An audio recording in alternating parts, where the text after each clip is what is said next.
Hi ಎಲ್ರಿಗೂ. ನಾವಿವತ್ತು ಹೊರಟಿದ್ದು ಸಿನ್ಸಿನಾಟಿಲಿ red bull ಅವರು ಫ್ಲಕ್ಟಾಗ್ ಅಂತ ಒಂದು ಈವೆಂಟ್ ನಡೆಸ್ತಾಯಿದ್ರು.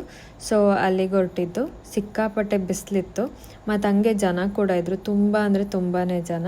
ಇಲ್ಲಿ ಕ್ರೂಗರ್ ಮತ್ತು UDF ಅವರು ಸ್ಪಾನ್ಸರ್ ಮಾಡ್ತಾಯಿದ್ರು. ಸೊ ಅವರು ಫ್ರೀಯಾಗಿ ಐಸ್ ಕ್ರೀಮ್ ಕೊಡ್ತಾಯಿದ್ರು. ಎಷ್ಟುದ್ದ ಕ್ಯೂ ಇದೆ ನೋಡಿ ನೀವೇ. ಫ್ರೀಯಾಗಿ ಐಸ್ ಕ್ರೀಮ್ ಕೊಡ್ತಾರೆ, ಅದು ಸಮ್ಮರಲ್ಲಿ, ಅಂದರೆ ಯಾರು ಬೇಡ ಅಂತಾರಲ್ಲ. ಇದೆಲ್ಲ ಗ್ರಾನೋಲಾ ಬಾರ್ಸ್, ಅದು ಎಷ್ಟು ಬೇಕಷ್ಟು ತೊಗೋಬೋದಿತ್ತು. ಸೊ ನಾವೆಲ್ಲ ಒಂದೊಂದೇ ಟ್ರೈ ಮಾಡೋಣ ಅಂತ ತೊಗೊಂಡ್ವಿ. ಅದಾದಮೇಲೆ ಇಲ್ಲಿ ವೀಲ್ನ ಸ್ಪಿನ್ ಮಾಡಿ ನಿಮಗೆ ಯಾವುದು ಕೂಪನ್ ಸಿಗುತ್ತೆ ಅದನ್ನ ಕ್ರೂಗರಲ್ಲಿ ಪರ್ಚೇಸ್ ಮಾಡ್ಬೋದಿತ್ತು. ಆಮೇಲೆ ಈವೆಂಟ್ ಶುರು ಆಯಿತು. ಸೊ ಅವರು ಈ ಥರ ಶುರು ಮಾಡಿದ್ದು ಈವೆಂಟ್ನ.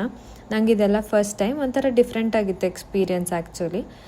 ಇದು ಫ್ಲಕ್ಟಾಗ್ ಅಂದರೆ ಏನಂದರೆ, ನೀವೇ ಮನೇಲಿರೋ ಅಂಥ ಪ್ರಾಡಕ್ಟ್ಸ್ನ ಯೂಸ್ ಮಾಡಿ, ಏನು ಮೋಟರ್ಸ್ ಯೂಸ್ ಮಾಡದೆ ಅದು ಹಾರ ಥರ ಬಿಲ್ಡ್ ಮಾಡಬೇಕು. ಸೊ ಇದು ಇವರು ಒಂದು ಟೀಮ್ ಅವ್ರು ಮಾಡಿದ್ದು, ಈ ಥರ ಎಷ್ಟೊಂದು ಟೀಮ್ ಅವ್ರು ಮಾಡಿದರು. ಬೇಸಿಕಲಿ ಏನಂದರೆ ಆ ಪೈಲಟ್ ಎಷ್ಟು ದೂರ ಹಾರ್ತಾರೆ ಮತ್ತು ಅವ್ರು ಮಾಡಿರೋ ಇದು ಎಷ್ಟು ದೂರ ಹಾರುತ್ತೆ ಅಂತ. ಸೊ ಅದ್ರ ಮೇಲೆ ವಿನ್ನರ್ಸ್ನ ಡಿಸೈಡ್ ಮಾಡ್ತಾರೆ.